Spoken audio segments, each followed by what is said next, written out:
immediately once the game goes final. They'll have the post game show for you. The host of that event is Hunt Palmer.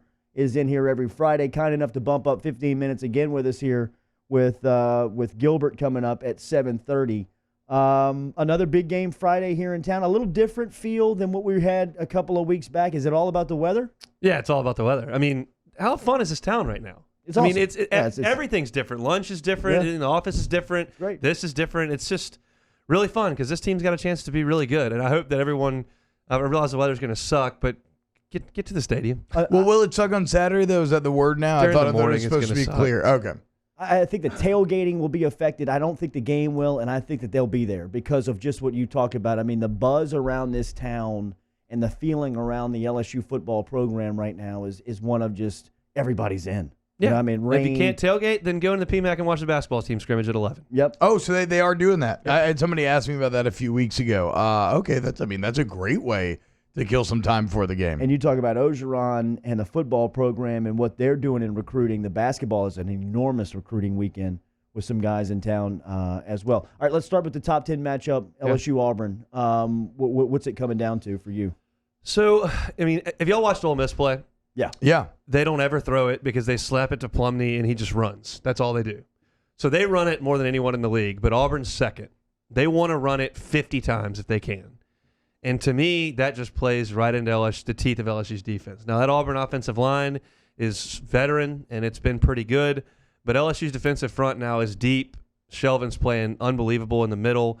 I like how LSU matches up with Auburn's offense. I don't see Auburn doing a ton. I mean, look at what Nix did against – if you look at his numbers for the year, they're pretty good. If you look at them against the three teams they play that have defenses with the pulse, they're bad. I mean, against Florida, A&M, and Oregon, he's about 50% for like 118 yards a game, 4 touchdowns, 5 picks. He just – against the good teams, he hasn't played very well. They want to run it. Yeah, they want to run it.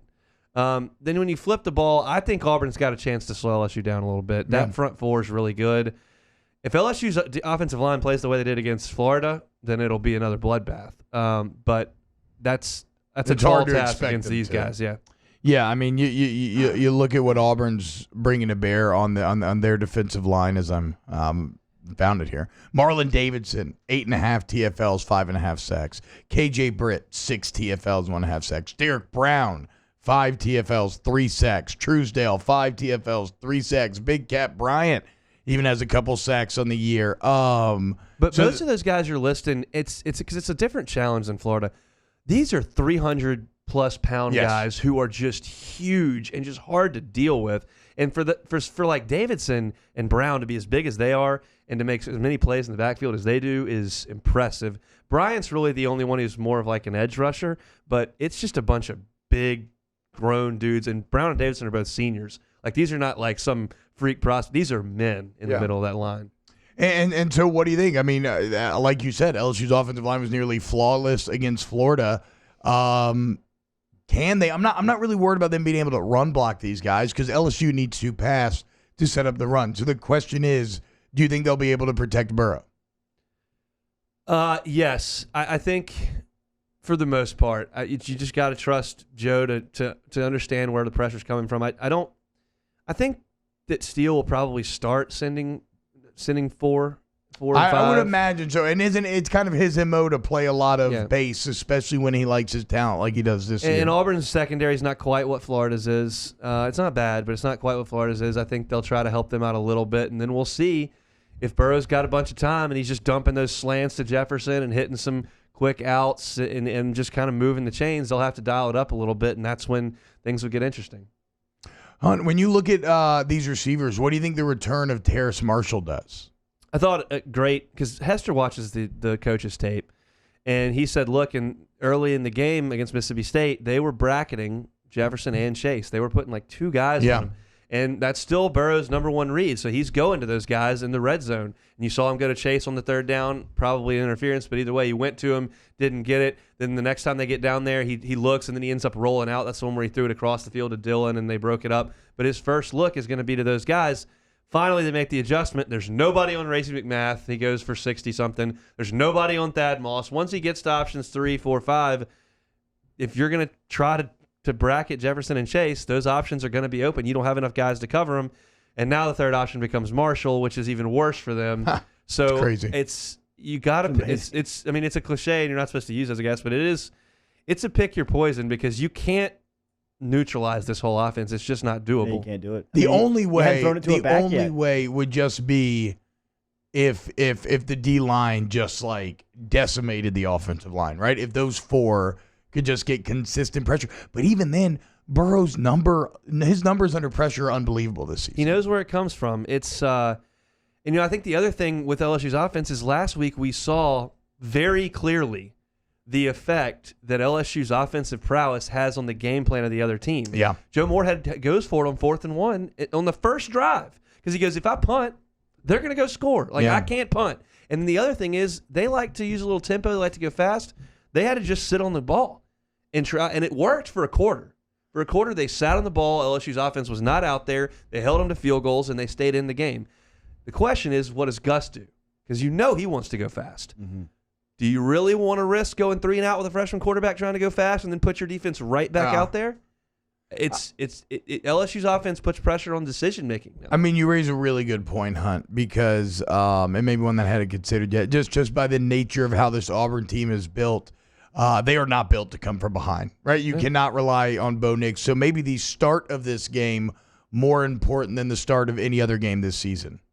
For sure. And one of the things that worries me, somebody asked, what worries you about Auburn? They don't concern me running the ball between the tackles a ton. What concerns me is if they get to the edge, especially Schwartz. You saw what he did against A&M when he turned that ball up the field on the left side. He's going to be the fastest guy on the field when he's out there.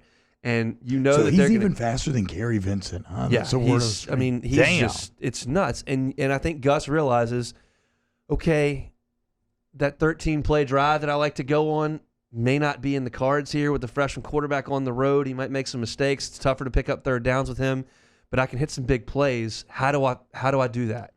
That concerns me. One thing that I don't know that LSU's gotten a lot of credit for, the first 4 games, they weren't great at forcing turnovers. I think they had 4. If you look at the last 3, they have forced 7 turnovers in that span. So it has accelerated very quickly, Hunt. Do you have any opinions on, I guess, how that's come about or will it continue tomorrow?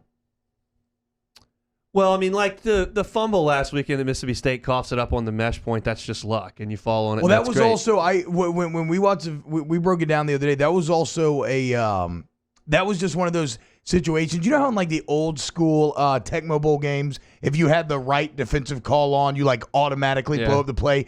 Dave Aranda ran the perfect blitz for the zone read to where the end is automatically crashing in and the safety's coming down. So there was no keep it or pull it. You were getting blown up either way. But then, LSU's DBs are going to make plays on the ball when they're in the air. And they decided last week we're not going at Stingley at all. So they went at Fulton and he had a pick and 2 PBUs. Pick your poison. Yeah, right. Speaking of pick your poison. What's the panic meter around Cade York? Little bit. I so sympathized with him. I tweeted this out, but it felt like me on the driving range. His first 3 were low left. I mean, including the one that hit off the upright and bounced in, and then he overcorrected on the extra point and pushed it high right. That's just mechanics. That's not I'm nervous. That's not the moment's too big. That's just I don't feel good about my swing. I mean the swing of his leg, and he just it's not in a groove, and that's just a matter of getting back out there and kicking some balls and figuring it out. Well, I mean, here's to hoping that he does, because a big game coming up tomorrow, and he might have some big kicks mixed in there. Hunt, so I guess I'll ask you something that I've been asked a lot this week. Are you concerned at all about the red zone offense after the Mississippi State game? No. Yeah, thank you. Look, Burrow makes the throw to Chase. He got mugged in the back of the end zone. They didn't call it. I mean, he rolled out and found Dillon, and Dillon didn't attack the ball, and the guy came at him from behind. Then they got in there a couple more times and scored. Look, the quarterback's completed 80% of his throws. The field does shrink down there, and it's a little bit of a different game, but they'll be fine in the red zone. I thought the third one, you got a sack, and then on 2nd and 16, you ran the ball. I mean, you're not going to score a touchdown if you run the ball on 2nd and 16. 2nd and goal from the 16. That was just on play calling to me. Hunt, what do you think about what was your reaction to the huge news, the Eric Gilbert news, who we're having on next? I never heard of Eric Gilbert until the other day. So, but it's But that's because he huge. wasn't even on LSU's radar. Like, they weren't supposed to even be in the conversation. The point being, I talked to Joe Brady for my pregame interview after the Texas game, and Orgeron has said this in press conferences. Offensive players are calling us, and this is evidence of that. Yeah. This is a guy who obviously sought them out and said, hey, and then he shows up, and we talked the Friday before the Florida game. Look at this kid. I know. They said the Friday before the Florida game said these are program-changing games. You get John Emery in after that Georgia game because everything's so great. The Florida game, you come out, the crowd's great, you play well, Eric Gilbert sees it, this is what I want to do.